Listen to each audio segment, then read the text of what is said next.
Michael hurried to meet his wife. He was driven home by a serious matter that couldn't wait. The man was anxious about how Diana would take the news he was bringing. A very difficult conversation lay ahead, but this time Michael was determined. Since childhood, he had a passion for any kind of transportation. It all started with a motorcycle with a sidecar in his father's garage. It was on that motorcycle that he first learned to drive. As he grew older, he bought his own motorcycle and then a car.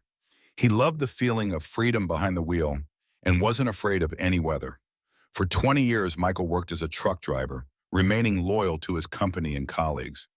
There were times when cargo was delayed, costly breakdowns, and financial problems with management, but the truck driver stayed true to the chosen trading company. Michael married Diana not out of great love, but because he had never met a more practical and determined woman. She attracted him as a young girl, and the more he observed her, the more he liked her as the mistress of his future home and mother. However, the couple shared a common sorrow, the absence of children. In the early years of their marriage, they were expecting a child, but late in the pregnancy, Diana slipped on an icy step and fell, and the baby couldn't be saved. The parents grieved for a long time and struggled to recover. Diana couldn't get pregnant again. After much thought, the couple decided to try IVF. They saved for a long time. Diana found a second job, but neither the savings nor the procedure brought the desired result. "I can't bear another loss," Diana confessed to her husband and refused to try again. She also didn't accept the idea of adopting children from a foster home. Michael resigned himself, but he never gave up the dream of becoming a father one day. He watched with envy as his colleagues were greeted by their wives and children who ran from their mother's arms to meet their fathers. The men at work suggested a simple solution: to have a child on the side, maybe even more than one, and the wife would never know. Michael would never betray his wife, and since then, they lived like old friends under one roof. They shared joys and sorrows and cared for each other, but the emptiness in the house oppressed them both. Michael remembered how, several years ago, during a terrible blizzard, the truck broke down in the middle of the highway with no one around. He and his partner Anthony struggled for a long time and barely managed to get the truck to the nearest town. "I have a friend here, Ella. She's a single woman, never refuses shelter, and will help us warm up if needed. She has 3 boys, all from different fathers, just like us." Michael didn't like the idea, but there was no other choice. Anthony called the woman and warned her about their visit. Knowing the situation of the single mother, the men bought groceries and sweets for the kids. Ella's house was small and old, but warm and clean. The hostess warmly welcomed the guests and immediately invited them to the table, offering drinks to warm their cold limbs. Ella was an attractive woman and didn't waste time showing off in front of the unfamiliar Michael. Anthony whispered to him, "She likes you, buddy. Seize the moment. Maybe the 4th one will be yours." Michael didn't respond to the woman's flirtations and, citing fatigue, went to sleep on the mattress prepared on the floor. Anthony and Ella spent the night in her bedroom, while his colleague pondered how the children would react to the men in the house. Michael woke up to the smell of delicious food and the sound of bickering in the kitchen. Getting up, he noticed the younger children sitting at the table and Ella's eldest son working with a spatula in the frying pan. "Good morning," the children greeted in unison, while the eldest looked up from under his brows. "Good morning," the man replied on his way to the bathroom, and on his way back, he heard the eldest scolding his brothers. "Don't touch it. Mom said not to take it. It's not ours." "Those are treats for you, so go ahead and eat," Michael intervened. "What's your name?" "I'm Daniel." "This is Max," the child pointed to the eldest. "And this is John," he pointed to the youngest. "And I'm Michael," he said, shaking the trio's hands. "We won't be staying long. The truck broke down." "Where's Mom?" "She went to work. She'll be back in the evening." "Did you come from far away?" John asked. "Yes, in a big truck. You'll see it on the road in front of the house." The boy jumped off the chair and looked out the window. "Wow." Max commanded, "Eat up," and dumped an omelet with sausage onto his plate. When the eldest took the children to school and daycare, the man didn't wait for Anthony, and after reporting the incident to his boss, went to inspect the truck. It turned out the problem was with a worn-out part that had to be ordered from a major city and would take 2 weeks to arrive. Michael also called his wife, asking her not to worry, saying he was safe and staying at a hotel. The men spent the whole day in the cold, inspecting the truck for other possible damages and fixing minor issues. The children who had returned home watched them from the window but didn't dare approach. Michael beckoned them with his hand, and they ran out into the cold in warm jackets and hats. "Do you like it?" he asked as the children ran around the truck examining it. "Do you want to sit in the cab?" They shouted excitedly, and each was lifted up in turn. "It's so high," Daniel exclaimed, looking around while Max studied the dashboard. "It's hard to drive such a big truck." "You can learn," the truck driver replied. "Did you do your homework? Can you play outside?" The kids nodded, and the man led them to clear the snow in front of the house, forming white piles on either side of the path. Together, they built fortress walls, and then, divided into two teams led by Michael and Anthony, they started a snowball fight. Noticing the children's soaked mittens and red frozen noses, the adults sent the boys inside to warm up. "Hurry, hurry," Michael urged, helping the children out of their outerwear and rubbing their cold hands and feet. When Ella returned home, her two older sons, who knew how to handle a knife, were peeling vegetables for the sauce. Anthony was stewing meat, and the woman was running between the washing machine and the dryer, checking the children's homework. Michael and John were in the children's room on the carpet. The man was teaching the boy to do somersaults and stand on his head, holding him by the legs. The boy blushed, puffed, but tried very hard to earn the praise of the kind stranger. No man had ever paid so much attention to the children, so they were always around him. 2 weeks flew by with games and jokes. Playing with the mice, Michael himself forgot how much fun and freedom he felt.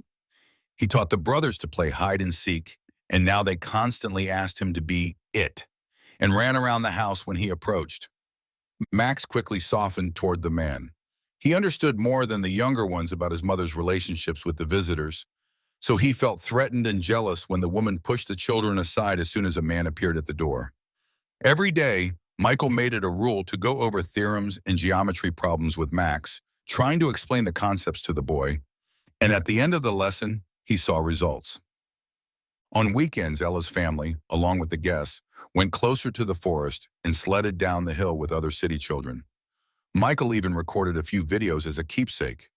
Maybe one day he would tell Diana everything and bring up the topic of adoption again, showing the videos as proof of how happy it is to be a parent.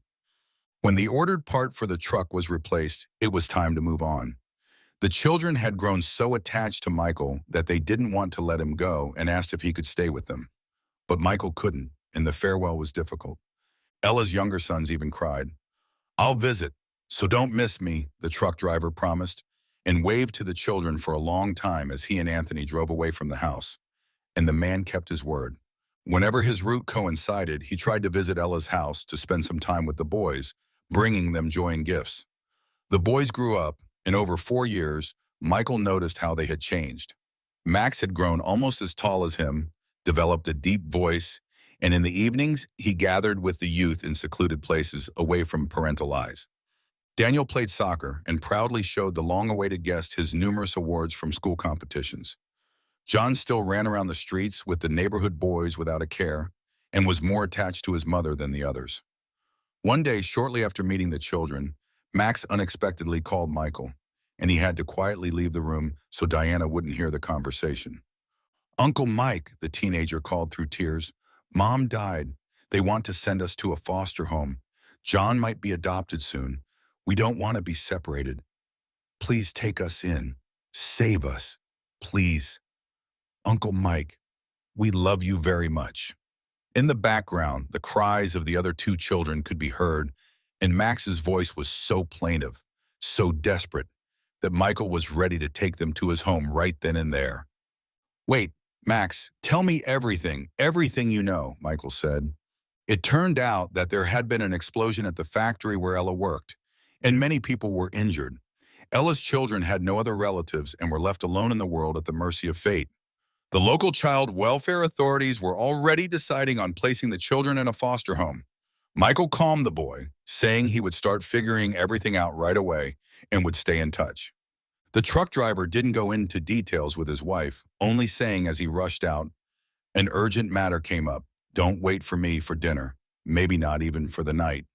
An anxious Diana ran after him into the yard, but no further explanations followed. All she could do was cross herself as her husband got behind the wheel. Michael sped down the highway at high speed. His mind was occupied with thoughts about the children's fate. He couldn't let them be separated and left to live in a foster home. There was no one nearby to comfort and console them. No one could promise that everything would be okay, that it would all work out. They were sitting there alone, having lost their mother, and now they were waiting for the child welfare workers as if they were executioners. Michael had grown so attached to the kids that they had become like family to him.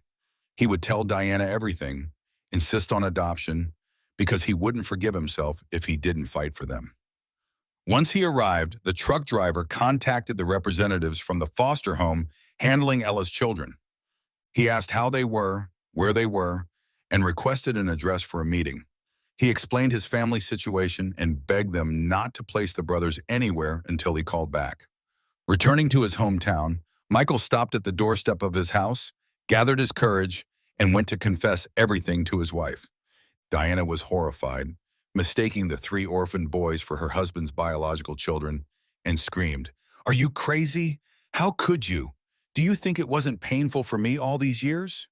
Do you think I didn't want to have my own child? And you were running around with who knows who? How many more of them do you have in other cities? Diana, Diana, I am faithful to you. But there are children and they need parents. Now is not the time to be offended. We need to act." Michael managed to convince his wife that he wasn't the father of the boys. He offered to take a DNA test to prove it. After receiving negative results, the woman softened and considered the proposal. Three children, not babies but already grown, remembering their recently lost mother, could become part of their family with Michael. Diana was afraid of this and understood what she wanted. In the end, she agreed and the couple went to handle all the paperwork. The introduction wasn't as difficult as they had imagined. The boys didn't resist Diana's efforts to win their favor, and soon they arrived home.